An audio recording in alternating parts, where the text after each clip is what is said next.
Hi friends, welcome to our channel.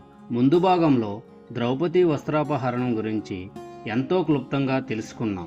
ఈ వీడియోలో పాండవులు 12 సంవత్సరాల అరణ్యవాసం మరియు 1 సంవత్సరం అజ్ఞాతవాసం ఏ విధంగా చేశారో అనే విషయాన్ని వివరంగా తెలుసుకుందాం.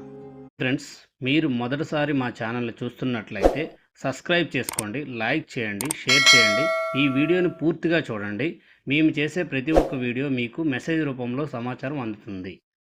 ఫ్రెండ్స్, ఈ మహాకావ్యం గురించి ప్రతి ఒక్కరూ చిన్నపిల్లల దగ్గర నుంచి పెద్దవాళ్ళ వరకు అందరూ తెలుసుకోవాలి. ఎందుకంటే ఇది ప్రపంచంలో అతి పొడవైన ఇతిహాసం మరియు హిందూ పురాణాలలో అతి పెద్ద పురాణం. దీన్ని తెలుసుకోవడం ద్వారా మనిషి అద్భుతమైన జ్ఞానాన్ని పొందవచ్చు. ఈ మహాకావ్యంలో ధర్మం, అధర్మం, న్యాయం, అన్యాయం, కష్టం, సుఖం ఇటువంటి ఎన్నో సంఘటనల గురించి వివరించబడ్డాయి.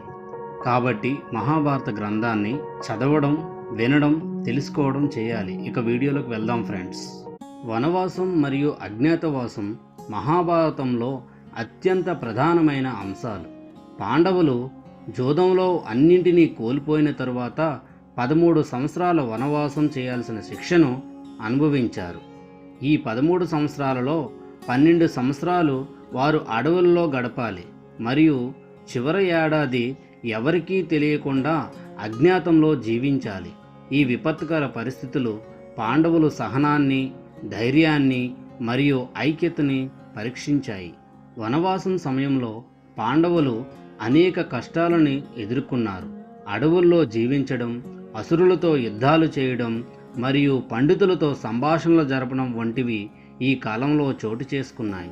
ఈ సమయంలోనే భీముడు హనుమంతుణ్ణి కలిశాడు. అర్జునుడు శివుడి నుండి పాశుపతాస్త్రాన్ని పొందాడు మరియు పాండవులు ధైర్యంగా తమ శిక్షను భరించారు. వనవాసం సమయంలో వారు ప్రతి ఒక్కరి ఆశీస్సులు పొందారు. నేరుగా భగవంతులు వారిని కలిసి కష్టాలను తొలగించారు. కృష్ణుడు కూడా ఈ కాలంలో వారికి మద్దతుగా ఉన్నాడు.